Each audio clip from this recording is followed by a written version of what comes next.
Assalamualaikum warahmatullahi wabarakatuh. Shalom, Om Swastiastu, Namo Buddhaya, Salam Kebajikan.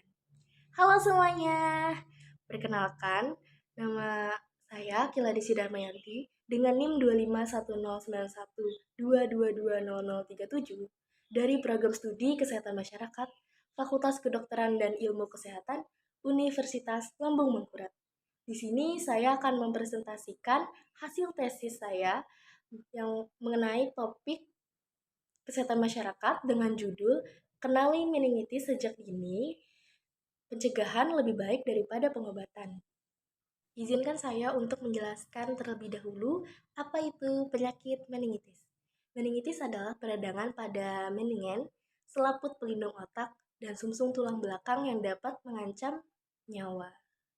Penyakit ini adalah penyakit menular yang umumnya disebabkan oleh infeksi, bakteri, virus, dan jamur. Gejala meningitis meliputi gangguan kesadaran, di mana penderitanya merasa bingung, tidak responsif, atau bahkan tidak sadarkan diri. Selain itu, dapat muncul gejala rangsangan meningkat, seperti kepekaan terhadap cahaya atau suara yang keras. Angka kematian masih tinggi, sekitar 25%, dan kasus penularannya sangat cepat karena melalui kontak fisik, air liur, bahkan udara yang sudah terkontaminasi. Selanjutnya, faktor penyebab. Penyebab utama meningitis disebabkan oleh proses infeksius dan non-infeksius. Dalam proses infeksius umumnya disebabkan oleh infeksi bakteri, virus, dan jamur. Sedangkan pada meningitis non-infeksius atau disebut juga meningitis aseptik bisa terjadi karena reaksi terhadap obat tertentu, seperti penyakit autoimun atau jenis kanker darah. Selain itu, kondisi lingkungan juga bisa memicu terjadinya penyakit ini. Perubahan iklim seperti suhu tinggi, kelembapan rendah, angin kencang, hujan deras, atau udara berdebu sudah terbukti bisa memperbesar resiko wabah meningitis. Risiko seseorang terkena meningitis dipengaruhi oleh banyak hal, mulai dari kondisi tubuh, riwayat kesehatan, hingga lingkungan tempat tinggal. Usia juga merupakan faktor yang sangat berpengaruh dan tidak boleh diabaikan. Yang mana kita tahu bahwa anak-anak sangat rentan karena sistem imunnya masih belum matang. Sedangkan pada orang dewasa atau lanjut usia, daya tahan tubuhnya mulai menurun. Maka dari itu, dengan kita memahami beberapa faktor risiko, dapat menjadi langkah awal yang sangat penting untuk melakukan pencegahan sedini mungkin. Selanjutnya, mendeteksi meningitis. Screening penyakit meningitis menjadi langkah penting untuk menurunkan angka kesakitan dan angka kematian meningitis akibat infeksi yang bisa menyerang siapa saja, mulai dari bayi hingga orang dewasa. Beberapa metode untuk mendiagnosis meningitis. Yang pertama, pemeriksaan fisik menyeluruh. Yang kedua, tusukan pada lumbal untuk mengambil sampel CSP, yaitu cairan cerebrospinal. Tes ini untuk menentukan penyebab meningitis. Yang ketiga, screening pendengaran. Yang keempat, ultrasonografi kepala. Dan yang terakhir, pemeriksaan darah. Secara keseluruhan, screening meningitis bukan hanya proses medis yang dilakukan di ruang pemeriksaan, tetapi juga sebuah upaya kolaboratif antara tenaga kesehatan, keluarga, dan masyarakat dengan kesadaran yang lebih baik dan dukungan berbagai pihak. Pencegahan bisa dilakukan lebih cepat dan penanganan medis dapat diberikan tepat waktu.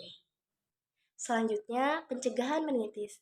Tahukah kalian, pada kasus meningitis yang tidak ditangani secara cepat dan tepat, bisa menyebabkan epilepsi yaitu kejang, hidrosefalus yaitu cairan berlebih pada otak, gangguan kognitif, dan bahkan kematian hingga 70%.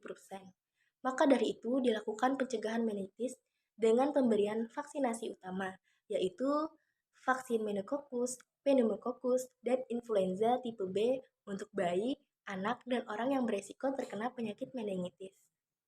Menjaga kebersihan diri juga penting, seperti cuci tangan dan kebersihan udara sekitar. Menerapkan pola hidup sehat untuk meningkatkan imunitas tubuh, pemberian antibiotik, profilaksis untuk mereka yang kontak dekat dengan pasien. Pentingnya edukasi secara berkelanjutan dan kampanye massal kepada masyarakat tentang gejala awal dan imunitas untuk penanganan cepat dan meningkatkan cakupan yang lebih luas. Saat ini, para tenaga medis juga bekerja sama membuat vaksin konjugat multivalen yang berperan memberikan perlindungan yang lebih luas. Teknologi sistem pakar berbasis forward chaining dikembangkan untuk deteksi dini dan rekomendasi penanganan. Dengan vaksinasi optimal, edukasi, dan teknologi, kasus meningitis dan komplikasinya diharapkan dapat menurun secara signifikan di masa depan. Dan yang terakhir, penanggulangan meningitis. Penanggulangan meningitis memerlukan pendekatan yang cepat, terarah, dan melibatkan berbagai pihak karena penyakit ini dapat berkembang sangat cepat dan berakibat fatal. Upaya penanggulangan meliputi pengobatan sesuai penyebab, deteksi dini, isolasi pasien bila perlu, serta distribusi obat dan vaksin.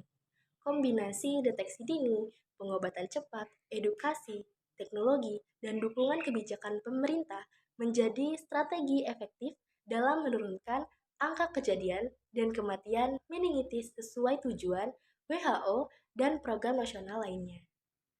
Mengenai definisi, penyebab, faktor resiko, screening penyakit, pencegahan, dan penanggulangan mengenai penyakit meningitis, diharapkan masyarakat semakin waspada serta mampu berperan aktif dalam menurunkan angka kejadian meningitis. Sekian dari saya, mohon maaf apabila ada informasi yang kurang jelas dan tepat. Semoga apa yang saya sampaikan dapat teman-teman semua terapkan di kehidupan sehari-hari. Wabillahi taufiq wal hidayah. Wassalamualaikum warahmatullahi wabarakatuh. Terima kasih. Dadah.